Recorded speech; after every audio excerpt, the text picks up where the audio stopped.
بسم اللہ الرحمن الرحیم۔ السلام علیکم ورحمۃ اللہ وبرکاتہ۔ دا اردو ٹی وی کے معزز سامعین، بھٹے پر اینٹیں اٹھانے والے نواز کے لیے یہ اس کی زندگی کی سب سے بڑی خوشخبری تھی۔ خدا نے برسوں بعد اسے اولاد سے نوازا تھا۔ وہ اینٹیں وہیں چھوڑ کر گھر کی طرف بھاگا۔ پہلی بار بیٹی کو اٹھاتے وقت اس کے ہاتھ کانپ رہے تھے۔ اس نے آسمان کی طرف دیکھا اور شکرانے کے دو آنسو اس کی آنکھ سے ٹپک پڑے۔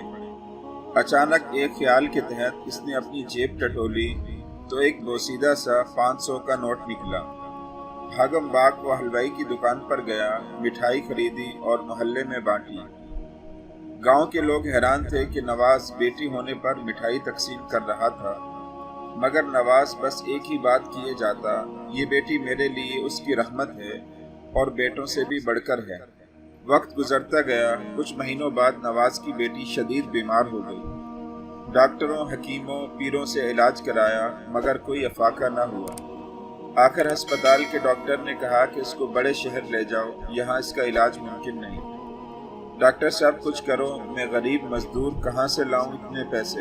مجھے تو کوئی قرض بھی نہیں دے گا۔ نواز نے روتے ہوئے کہا، دیکھو بھائی، یہ تمہارا مسئلہ ہے نہ کہ میرا، اب جاؤ، مجھے اور مریض بھی دیکھنے ہیں۔ ڈاکٹر کے اس روکھے رویے پہ نواز مایوس ہو کے بیمار بیٹی کو گھر لے آیا۔ وہ دن بھر ایک در سے دوسرے در بھٹکتا رہا کہ شاید کوئی امداد کرے، امداد نہ صحیح قرض ہی دے دے، مگر دو ایک لوگوں کے علاوہ سب نے یہ کہہ کر معذرت کر لی کہ ان کے اپنے حالات ٹھیک نہیں ہیں۔ گھر میں بھی کوئی ایسی قیمتی چیز نہ تھی کہ جسے وہ بیچ کر اپنی بیٹی کو علاج کے لیے بڑے شہر لے جاتا۔ وہ اور اس کی بیوی بے بسی سے اپنی اکلوتی بیٹی کو موت کے منہ میں جاتا دیکھ رہے تھے۔ اور ایک صبح جب نواز اٹھا تو اس کی معصوم بیٹی، اس کا کل سرمایہ، ہمیشہ کے لیے سو چکی تھی۔ ادھر گاؤں کی مسجد میں اعلان ہوا کہ ایک نئی مسجد بنانے کے لیے چندہ چاہیے۔ تمام احباب اس کار خیر میں حصہ لے کر ثواب دارین حاصل کریں۔ گاؤں کے لوگ جو کہ پکے مسلمان تھے، بھلا ثواب کمانے کا یہ موقع کیسے ہاتھ سے جانے دیتے؟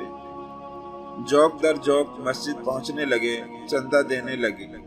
نواز کی گود میں اس کی مری ہوئی بیٹی پڑی تھی۔ وہ گمسم اپنی بیٹی کے معصوم چہرے کی طرف دیکھ رہا تھا۔ تب اس نے آسمان کی طرف نظر اٹھائی۔ اس کی آنکھوں سے پھر آنسو کے قطرے بہہ رہے تھے، مگر اس بار وہ شکرانے کے نہیں، شکوے کے آنسو تھے۔ دوستوں، اس واقعے پر کمنٹس ضرور کیجئے گا۔ آپ سے گزارش ہے کہ ایک بار سوچئے گا ضرور۔ اللہ کو خوشی اس کے بندوں کی مدد کرنے سے زیادہ ہوتی ہے۔ ہمارے معاشرے میں لوگ نئی مساجد اور مدارس بنانے پر خوشی سے چندہ دیتے ہیں۔